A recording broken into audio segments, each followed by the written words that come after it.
India would claim its strategic autonomy. It's having the ability and the right to not be swayed by any other external power, not to follow their lead in deciding against your interests. So Ukraine is a case in point, right? Russia has been a long-standing strategic partner for India, both militarily and diplomatically. So it made no sense for India to challenge and condemn Russia's invasion of Ukraine because the United States and Europe were compelling it to do so.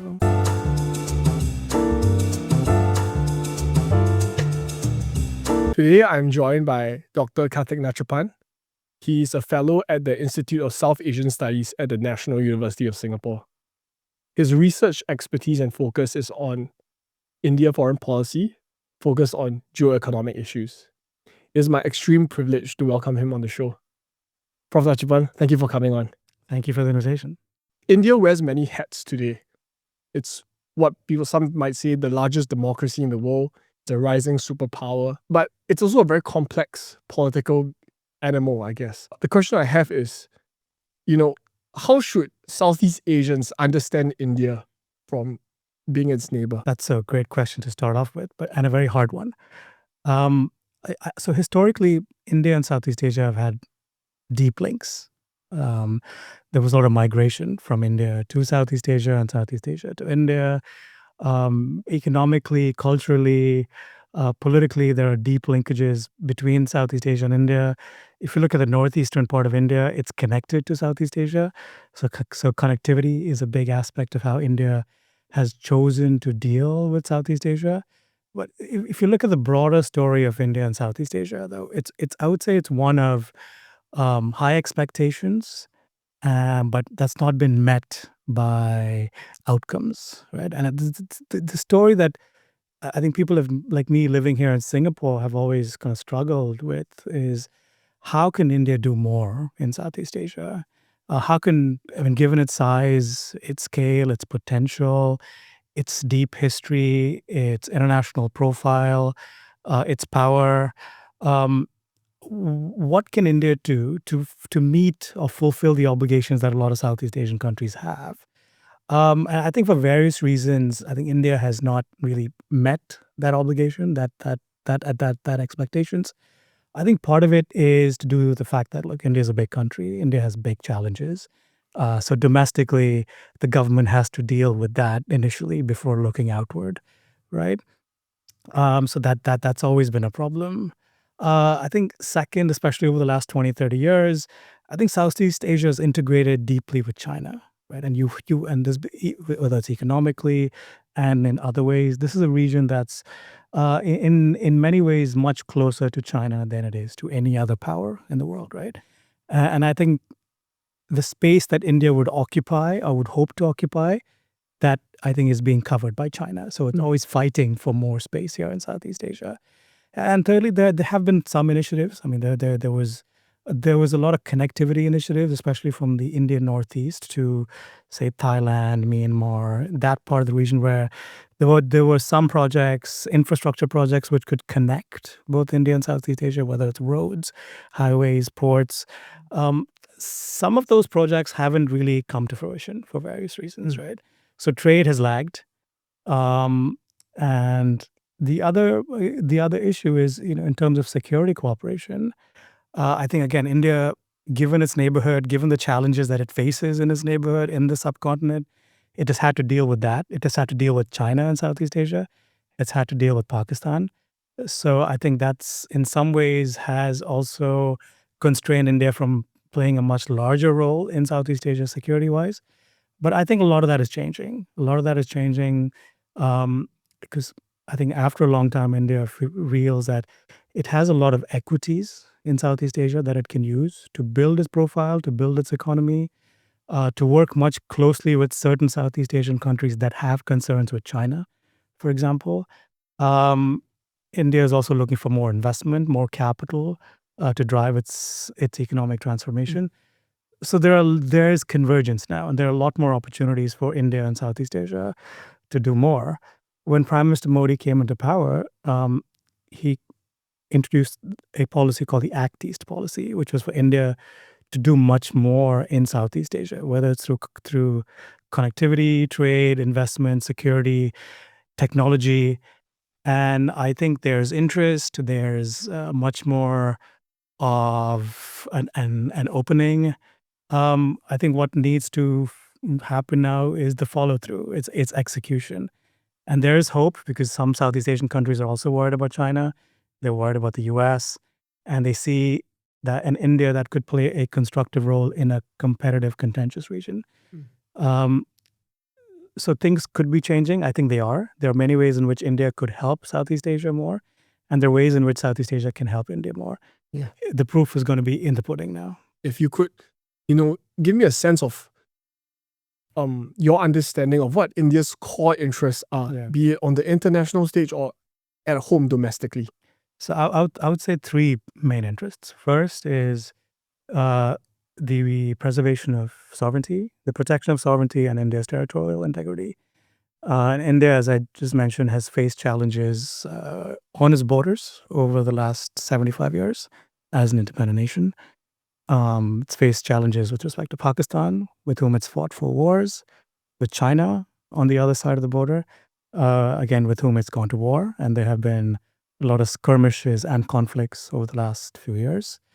And it's had to deal with a lot of insurgencies in different parts of India, secessionary movements, so states trying to become their own countries. And so sovereignty and territorial integrity is a core national interest for India.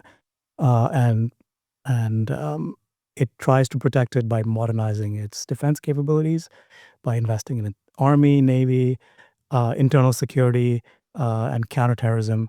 So how do we keep India's borders intact and safe? That's, I think, the primary and foremost core interest. Second, I would say, is driving India's economic transformation. I think India is now the 5th largest economy. Yeah. It's grown considerably over the last 30 years since reforms. But it's still largely a developing country. Right? Per capita income is $2,700, $2,800. So there's a lot of growth, but the growth is not being shared evenly within India. And so the government's responsibility is to ensure growth happens, that growth is inclusive, shared, and over time per capita income grows as well. So that's the second big interest. And third, I would say in terms of foreign policy, right? Given its security responsibilities and interests and its economic interests, India needs to have a foreign policy that is fluid, that is emphasizes freedom of action, that prioritizes space, that gives India the ability to work with different countries where and how it can to advance its own interests. So India does not enter into alliances. India does not want to get bound by any kind of a broader framework that would constrain itself from acting in its core interests. Some people call it strategic autonomy. This was an extension of a long legacy of non-alignment, which India's first Prime Minister, Jawaharlal Nehru, instituted. But the core idea here is that the Indian government has a foreign policy which has space and which is nimble and agile and is able to advance its own interests in a world that's getting more and more complicated. And now I would say a big part of that strategic autonomy is ensuring that your foreign policy is able to advance a world that is truly multipolar, right? And where India is also one such pole. It's a power within Asia that's able to work with other major powers in the world to advance its interests. So those are the three core interests that I think India has. It's interesting to touch on the point of the multipolar configuration of the world. I think a lot of the guests that I've had on have also intimated that we're making that transition. And with each country or which power that becomes a pole, there is a certain strength to it. There is a certain part that pulls countries into their orbit or into areas of cooperation. So my question to you would then be, what do you think are India's strengths that would serve it well as a pole in this region? It's a continental power in Asia. It's a continental power with a sizable army navy and defense capabilities that is able to protect the Indian Ocean, right? And the Indian Ocean is absolutely critical to global trade. It's absolutely critical to trade in the Indo-Pacific, trade that flows from the Middle East to Southeast Asia and East Asia. All of that goes through the Indian Ocean. And that's India's backyard, and it needs to be able to ensure that that remains free and open. And has been investing in defense, army, and naval capabilities to ensure that the broader maritime region is safe and open. India is a sizable economy. It's the fifth largest economy now. It's growing. Uh, in aggregate terms, it has a sizable effect on global trade. It has a sizable effect on global technology trends.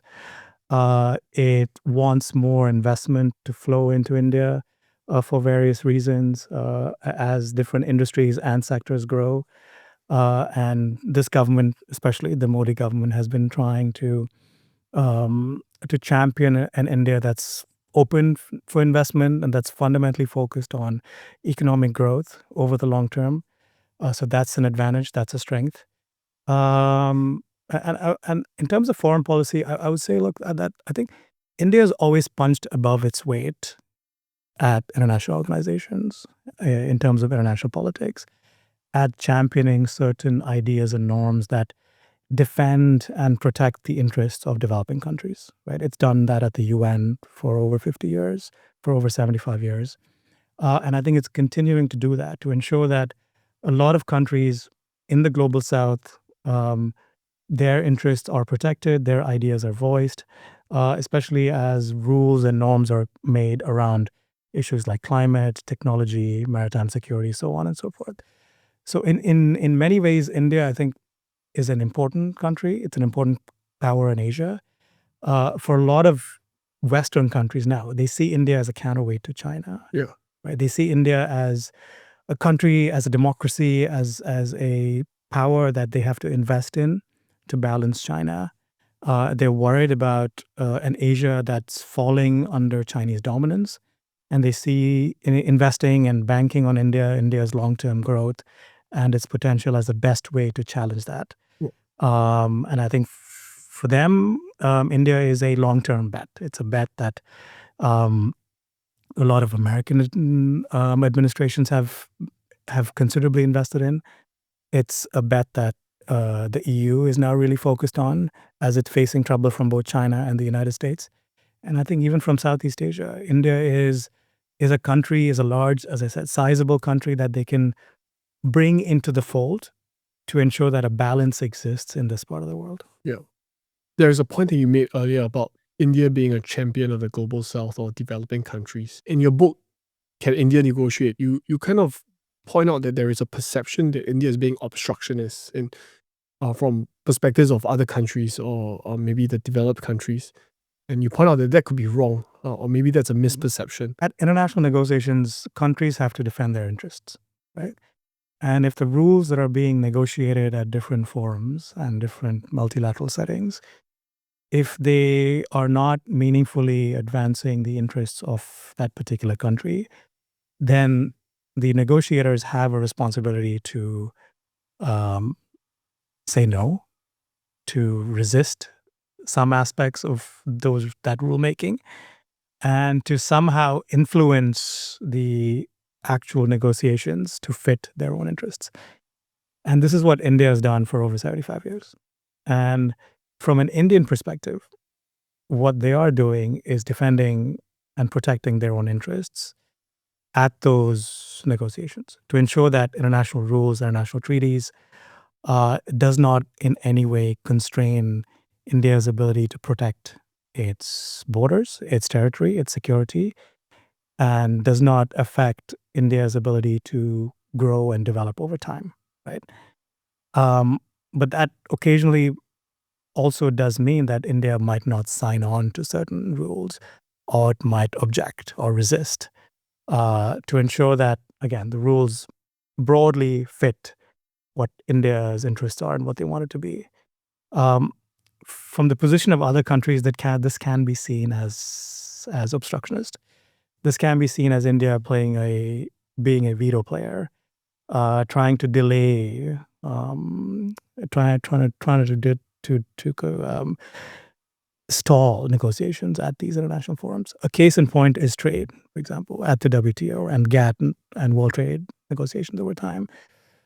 I think India has historically been protectionist. It's been protectionist because it feels that it does not have an economy and it does not have industries and firms that are that can compete with other countries and other firms in other countries effectively. So the logical thing for them, for the government to do, is to ensure that these firms in India have enough space to grow, to produce, and eventually over time become much more competitive. How do they do that? They have to have tariffs. They have to have different kinds of trade restrictions, import quotas that sometimes do not meet the standards of the WTO. So India has to block certain rulemaking processes there. So that's an example that's almost always given, right? But from an Indian perspective, what's happening is that, look, we need time for our firms and industries to grow such that they become competitive and they can export different kinds of goods and services over time. Until that happens, we're gonna we're gonna we're gonna protect our interests. We're gonna not sign on or not concede or yield to rules that others are signing on to, right? Um, this is not obstructionist from an Indian point of view, but it is from another country's point of view. But I think over time, as India has grown, and this aspect also comes out in the latter half of my book, is in areas where India sees its economic and security interests advanced by those negotiations, India is willing to sign on to those rules, right? It's just a matter of whether what's being discussed in Geneva or New York or any other multilateral body advances India's core interests. And if that happens, I think India will be willing to work with them. Yeah. Where does negotiation come in that process? Because I assume that even many countries would take a similar frame, but perhaps they do not have the same heft and weight that India has. So then it goes back to the question, how does India negotiate in those cases? Over time, as India has become much more prosperous, as India has grown into a larger economy, its interests have also shifted. Yeah. They've changed, right? So in some of these areas, India has to lead some of these rulemaking processes, right? One example I can share is on climate issues, on climate change. When global negotiations started on climate change in the 90s, India was of the firm view that because of its own history, because of the fact that India was not a large emitter over its history, and it did not contribute to global emissions as much as the United States or Europe, that India should not be compelled to reduce its carbon emissions over time. But over the last 10, 15 years, it's realized that independent of its own emissions trajectory, that doing more on climate change at home helps and advances India's own economic and security interests. So that means India, in certain cases, climate, has had to lead, has had to come up with new ideas on different kinds of projects and rules. The kind of the clearest example here is the creation of the International Solar Alliance, and this is a solar power multilateral. It's a I think it has like 110 countries or something, and it was designed as a multilateral body to advance solar power worldwide. This is an area in which India has clear strengths. And since this was not being covered at the UN framework on climate change, India felt that it could actually lead on this issue, create this new body, and have other countries sign on to this initiative to advance the cause of solar power worldwide, in which it has a clear strength, right? So things have changed over time. There are some areas in which India is still not willing to do that. It's not willing to lead or engage or drive some rulemaking and norm driving processes. In other areas like climate, technology, I think there is a clear interest, given where India's economy is and India's security interests are, to do much more, and that's what's been happening. The issue of sovereignty seems to figure quite heavily these days. Mainly because, I mean, as we all know, we're now in like 2025 mid-year through mid-year of 2025. There's been another conflict that emerged or broke out between India and Pakistan. Help me understand, like, what are the, perhaps if we were to kind of understand this conflict not just as an incident, but perhaps a reflection of a systemic trend. What is it beyond just the conflict that we should look out for and trying to understand, India's tense relationship with Pakistan? So this is a legacy of colonialism. Yeah. Right? It's a relic. It's a legacy that the British left behind, with borders that were not clearly demarcated over time. And India and Pakistan have fought 4 wars so far over that particular border in Kashmir. Kashmir, as we know, is split into 3. One is the Indian administered Kashmir, one is a Pakistan occupied Kashmir, and China controls certain part of it.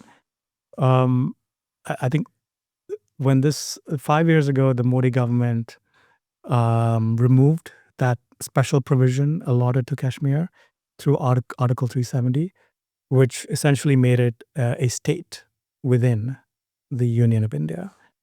I think that was also to remove any kind of objections from Pakistan that this is contested territory, right? For India, Kashmir is an integral part of the country. India also thinks that Pakistan, what's now the POK, Pakistan Occupied Kashmir, is also an integral part of India and will one day return to the Indian Union. Now, over time, this conflict over Kashmir has brought both India and Pakistan to war. What's changed over the last 30 years is that India's power relative to Pakistan has grown dramatically, right? What that has meant is that from a Pakistani perspective, it's very difficult to fight or to lead a conventional war with India to reclaim this border, the state, any part of Kashmir. So their strategy has essentially been to use different kinds of proxy groups, terrorist groups, to support terrorist groups, to foment instability in Kashmir, and to destabilize it, because that they feel that is the only approach, the best way to ensure that they have some stake in this conflict still. The other part of it, which is problematic, is that the nuclear element here ensures that India also, in some ways, cannot react through a conventional war, because for the fear that this could potentially lead to a nuclear conflagration or a sort of a nuclear war. So what's been happening over the last 3 decades or so is you see these different terrorist incidents happening over time. From 99, I would even go back a little more, but especially from 99, there was a war in Kargil, and then since then the 2008 Mumbai terrorist attacks, and then the last few years there've been many terrorist attacks in India by terrorist organizations who have allegedly been supported by the Pakistani military. India, this is not a problem that India wants to deal with, right? Obviously, India sees its trajectory as going on a different level, right? It's a rising power. It has an economy that is in the top 5 now. It has a population that is hoping for change, that is really moving forward very fast. And whereas if you look at Pakistan's course and trajectory, it's been going the other way, right? So this is not an issue or a crisis or a problem that India wants to deal with over the long term. But I feel like they're compelled to deal with because that's the only way in which Pakistan can prosecute this issue with India. So over time, you see these different terrorist activities blowing up, and India responding, and then Pakistan responding, with the hope that eventually it doesn't become a nuclear issue. And that's what happened last week as well. Yeah. Right? There was a terrorist attack. There was a retaliation from India, and it directed at certain terrorist groups in Pakistan, and then Pakistan retaliated. But the big difference last week, I would say, was that India went a little bit further in targeting groups deeper into Pakistan than they have over the last little while. And I think if these activities do continue, uh, then there will be renewed questions on whether uh, a nuclear war is possible between both countries. But this is a problem that India does not want to deal with, and it has to deal with every few years because Pakistan is waging this war against them using these different terrorist groups. Do you think this is a wicked problem that's essentially intractable? Do you see a way out in which that this tension could be ameliorated over time? Pakistan claims that this issue, the only real solution to this issue has to be an international mediation. So have both countries sit down with other partners to decide the future of Kashmir. India rejects that. For India, Kashmir is, as I mentioned, an integral part of the Indian Union. And the only question for India is when they get back the Pakistan-occupied Kashmir as well. And for them, it's a bilateral issue. They want to deal with it with the Pakistani authorities. The problem has been over the last 15, 20 years, especially in the last 10 years under this government, is that the Pakistani army over time has gotten more and more powerful relative to the civilian government in Pakistan. And India, this government is not in a position or does not want to be put in a position where it's talking to the civilian government in Pakistan when the power is held by the military. Right? The power to conduct these different kinds of terrorist attacks is in the hands of the military. Then there's no purpose in engaging and talking to the civilian government. So what India wants to do is to talk with Pakistan, whoever in Pakistan, to deal with this issue of terrorism, this cross-border terrorism first, before they can come up with a broader solution over what's happening. But obviously that's not happening because Pakistan thinks of this not as a problem related to terrorism, but as a problem related to Kashmir. And so we're stuck and we can't really move forward. Yeah. Will that be something that will continue to hamper India as it seeks to become a major power in the region, especially given the fact that although it's a very fast-growing economy, it is still I won't say lagging, but it is still trying to achieve a much more equitable distribution of growth. So the problem, the other angle, the element of the Pakistani problem for India is that Pakistan derives most of its support, military, economic support from China. Yeah. Right?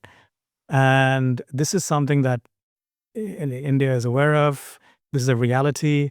And so any potential war against Pakistan would also have high levels of involvement and support from China, right?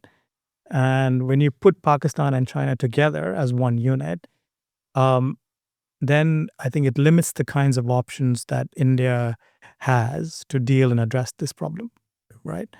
And I think that's what makes this hard. That's what makes this somewhat intractable for India, given India's own power imbalance with China, right? And the fact that the Chinese have been helping Pakistan with weapons, with military support, with economic support, that allows them to engage in this low-grade warfare with India. And so over the long term, I think, the only way out is for India to also in some way reduce the power imbalance with China, right? That would allow it to deal with both these different fronts independently and capably. And I think that's a long-term process, which can, I think, only be achieved through high growth over the decades and growth that's translated into military power that allows India to deal with both China and Pakistan. I spoke to Tamor from DBS, and he said that, in the recent years, Sino-India relationship has started to become warmer as opposed to maybe the pre-2020s. But yet, India and China still has a very ambivalent relationship with each other. Do you think that warming of relations is something that it's only a change in the weather but not the climate? So I wouldn't claim it to be warming right now. I think it's still quite problematic from an Indian perspective. It's still quite it's stuck, right? And I think the last 5 years, if you go back to the border skirmishes in 2020, and which is for the first time since 1975 that you saw casualties across the Indian-Chinese border, and you saw fighting, right? Actual warfare and fighting and people dying. Um, and then since then, India has reacted in several ways, right? It's blocked TikTok, it's blocked dozens and hundreds of Chinese applications, it's frozen Chinese investments into India, it's blocked Chinese visas.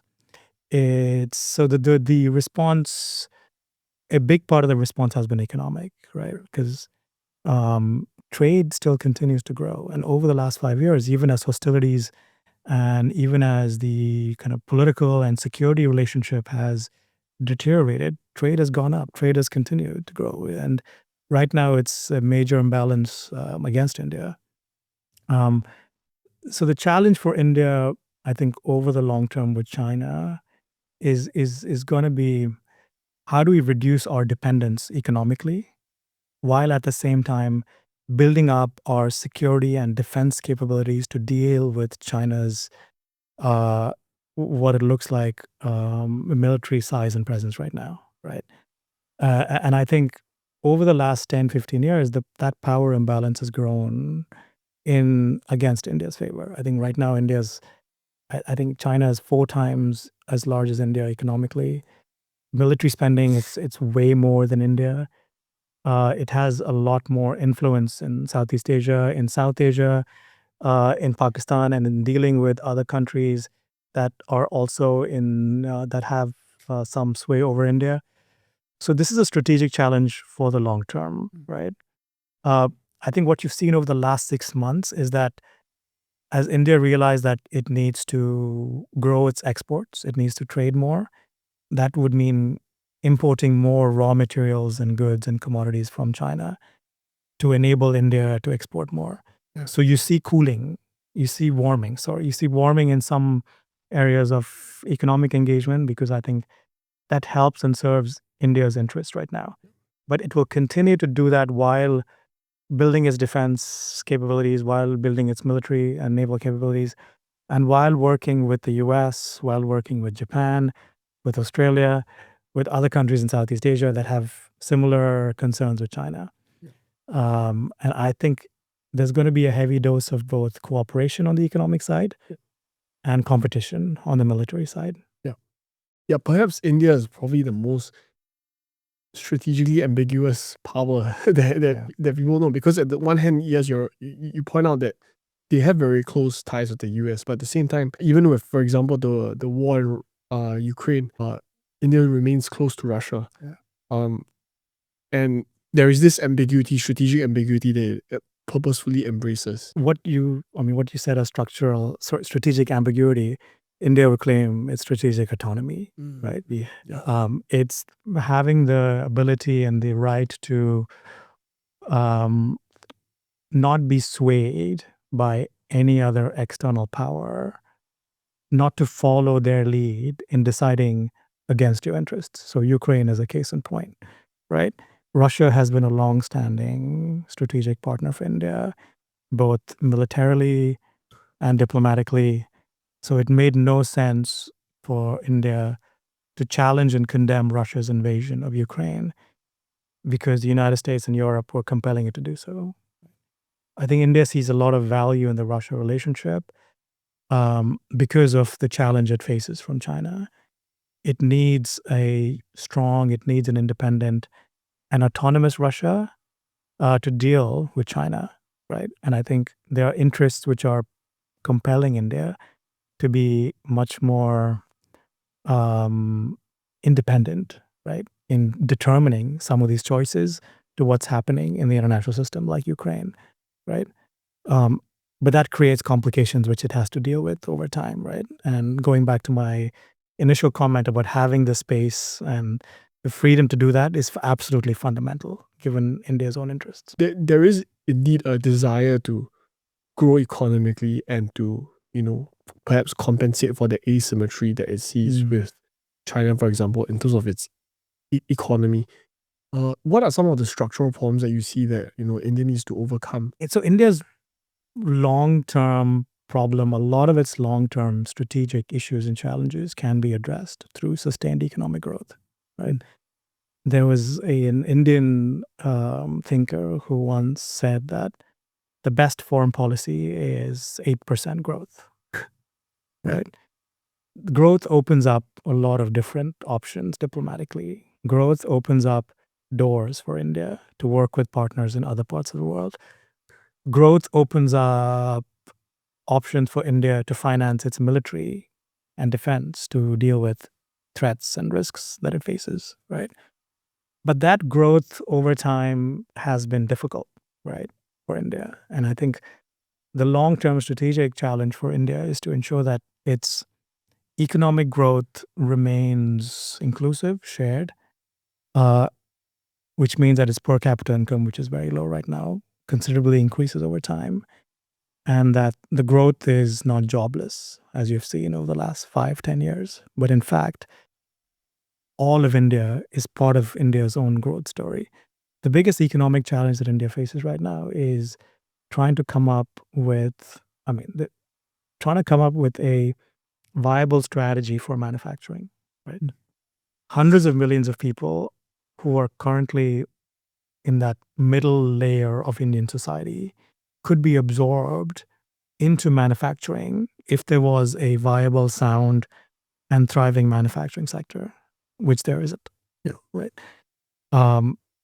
Over the decades, India has in some ways skipped, it's actually leaped the natural economic modernization strategy. So countries generally go from agriculture to manufacturing and then services. India, for various reasons, kind of leapfrogged it by going straight from agriculture to services.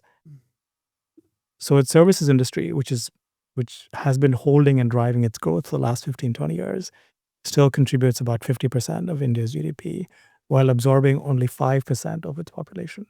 Yeah. Right. The rest are in the informal economy or in agriculture.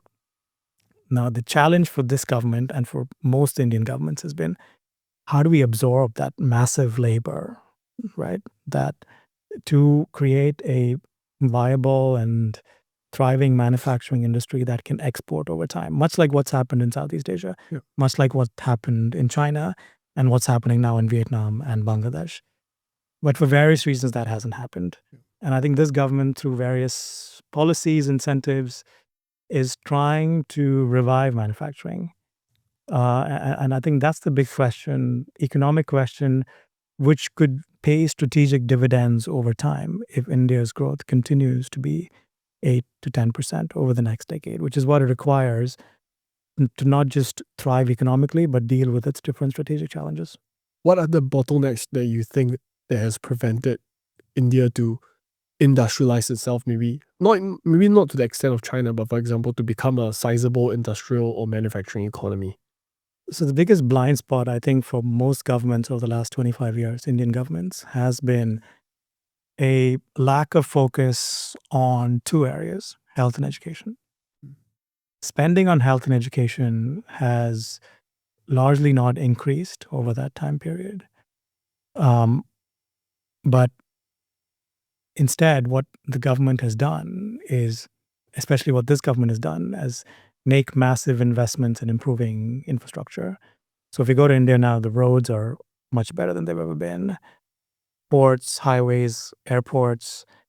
There's been a lot of improvement in terms of digital infrastructure. in terms of creating new ways of financial inclusion for citizens. So the government has done a lot of things right broadly for the economy, but they've not done very well in terms of training people. So over time, they can move, as I said, from that agriculture to manufacturing and services, right? So they get the skills that are required to find good jobs that over time leads to rising incomes and livelihoods. That's always been the biggest problem in India, right? And if the government does pay considerable attention to health and education, to social policy, to ensuring that hundreds of millions of people in India are able to skill themselves, find better jobs, um, make more money, create more firms, which would then have an amplifying effect on the larger economy as a whole. So fixing health and education is a good start. But the problem in India is that health and education is constitutionally a responsibility that states have to deal with, right? So there have to be political trade-offs and issues that have to be also dealt with and fixed in this matter. And this government has not been very effective at dealing with those kinds of trade-offs when working with states for these kinds of issues. But I think it has to do that if India will eventually grow consistently over time. Why do you think that this Modi administration has not been paying attention to this as much as they should? They've focused on the big picture, right? They've really focused on, as I said, infrastructure, constructing a national infrastructure across India, roads, ports, highways, airports. They've placed a considerable amount of importance on digital infrastructure, right? Ensuring that citizens have bank accounts. Citizens are able to get payments, subsidies from the government, but also transact with one another. They've been very good at what I would call welfare, right?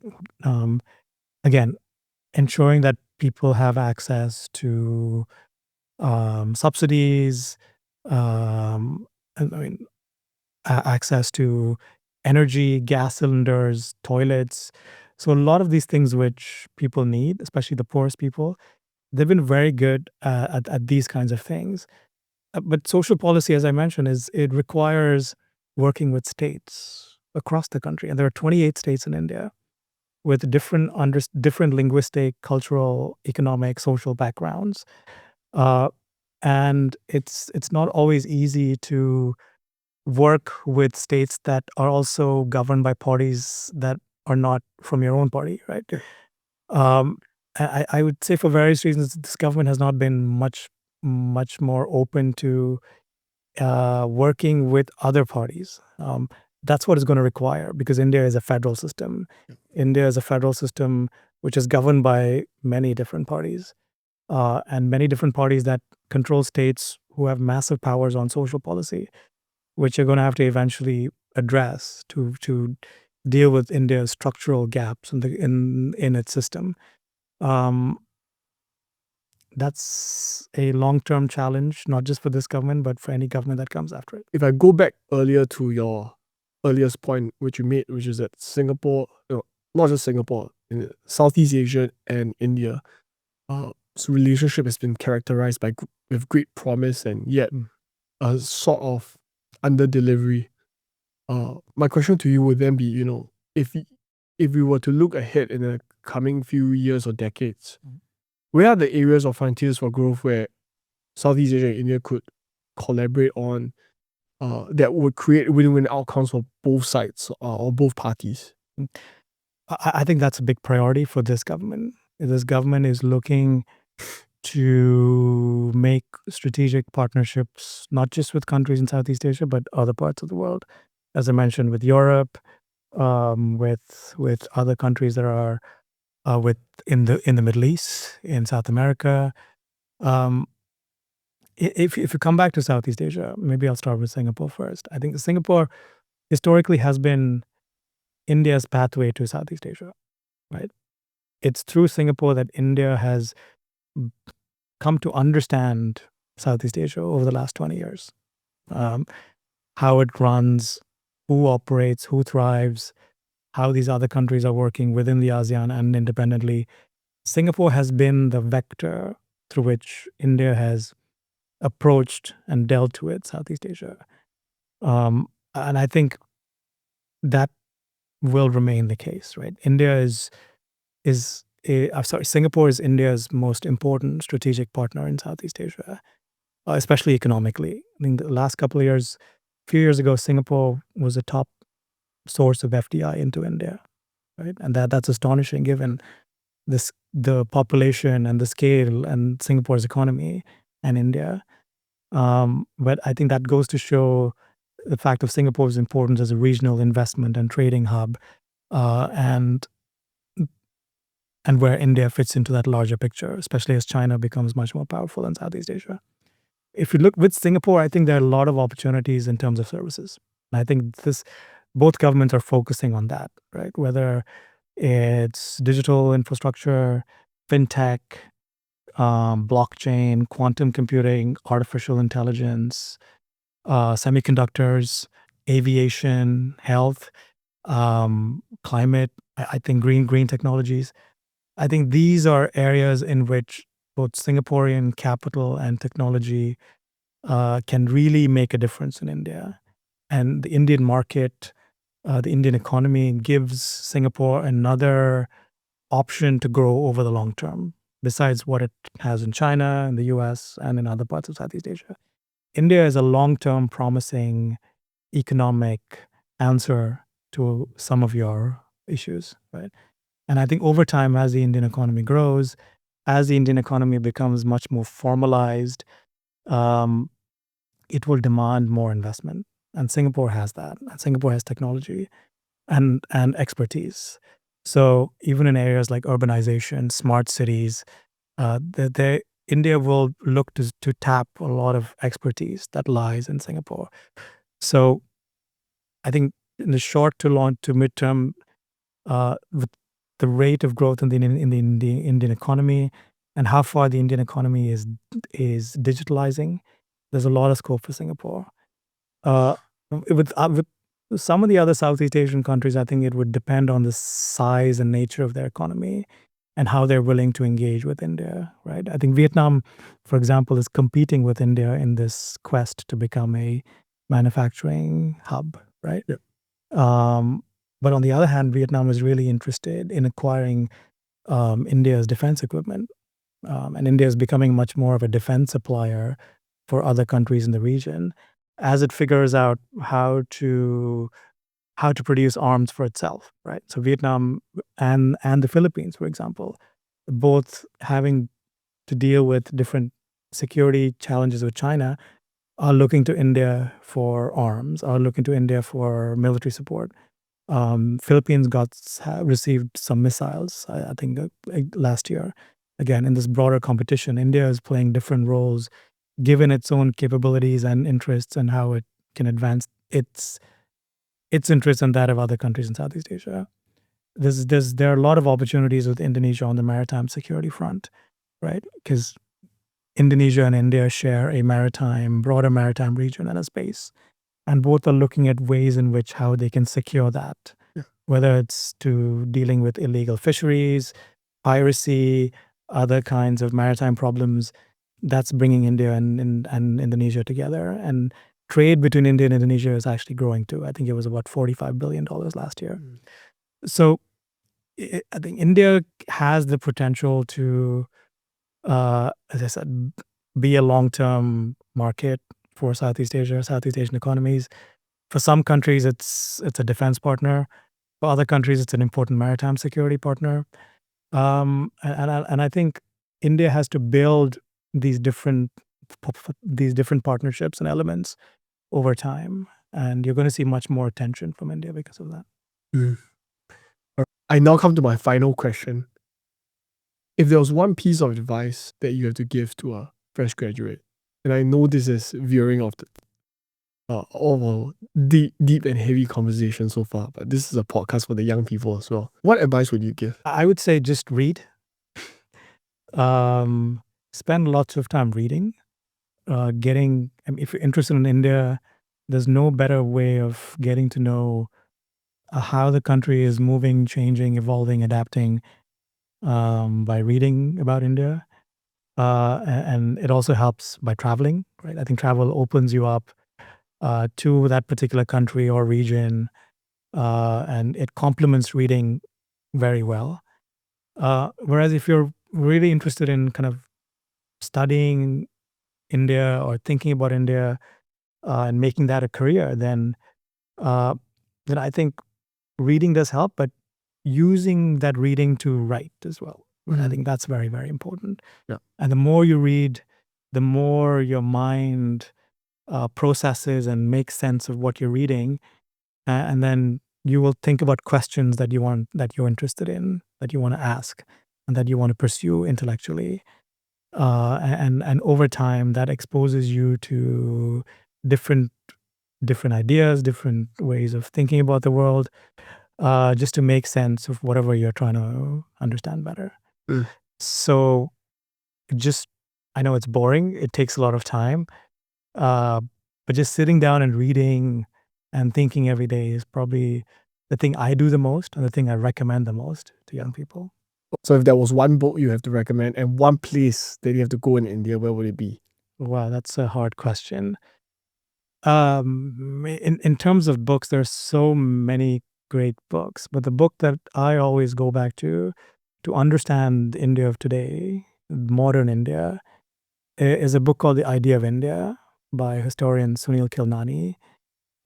It's about, I think, 25 years old now, but I think it's still the beauty of that book is that it's able to boil and distill the complexities of India into a story that is relevant no matter when you read it. And that covers issues like India's history, its politics, its economy, its foreign policy, and its future.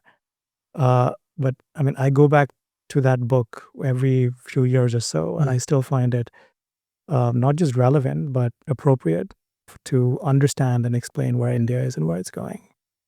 And in terms of a place, that's an equally hard question. I the place that I keep going back to the most for work, obviously, is New Delhi.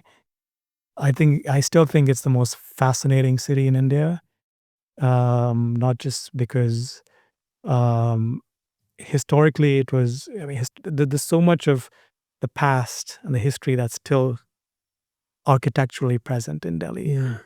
But at the same time, it's the seat of power. It's the place where almost all of the important conversations on India's current and future take place.